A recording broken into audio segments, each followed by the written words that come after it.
Let's turn to Israel, which does not bother with any such balancing acts. It seems to have its priorities straight. Topping the list is national security, and to secure that, Israel goes to any lengths. Their enemy number one is the Islamic Republic of Iran. Now, fun facts. Iran and Israel do not share borders. Iran and Israel have no territorial disputes. Yet Iran and Israel remain at loggerheads. Blame religion and ideology.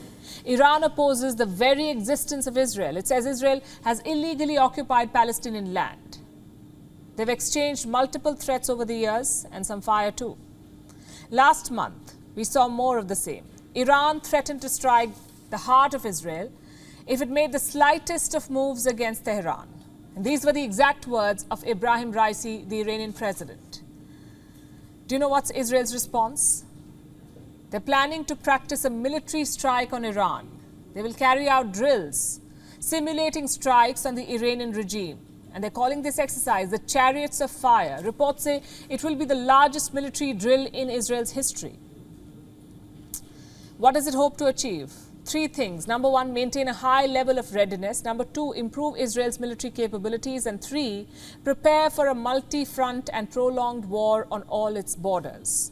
Israel says this exercise was required because the threat from Iran is growing. The country's leadership, its military, its media, they've all been warning Israel of an impending war.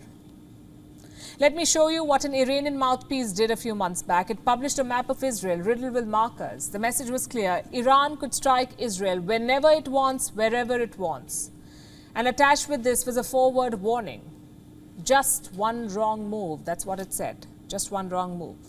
A couple of weeks later, the Iranian Revolutionary Guard Corps issued a threat. It said it was going to launch a fight against quote-unquote international Zionism. Now, this was a direct reference to Israel's global influence, international Zionism. Now, given these warnings, Israel says it's not taking any chances. It cannot afford to. It's already struggling with domestic unrest. There are clashes underway in Jerusalem.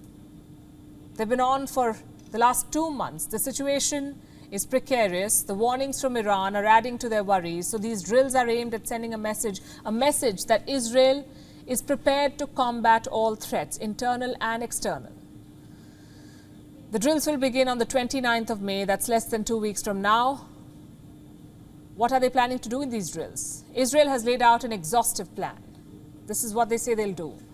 All units of Israel's defense forces will take part in the drills. They will focus on fighting along Israel's northern border, including a possible battle with the Iran-backed Hezbollah movement in Lebanon. A large number of Israeli fighter jets will also take part in the drill, and they will be provided with a stream of targets by Israel's Target Generating Intel Unit. Now, these targets will be compiled based on intelligence intercepts from Iran. Israel says the simulated targets will not just be Iranian facilities, but also strategic units located deep underground. The US Air Force will also help Israel refuel its fighter jets mid-air during these drills. So yes, America will participate in these drills where Israel practices striking Iran. In fact, the chief of the US Army's Central Command is already in Israel to prepare for the drills. His name is General Michael Kurilla.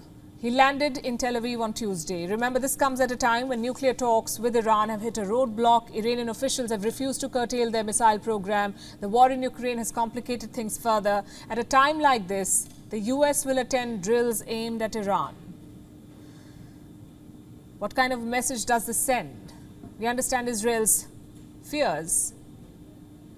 It faces an existential threat from Iran, it says. But what about the Americans? What's in it for them? A chance to make Iran buckle under pressure, perhaps.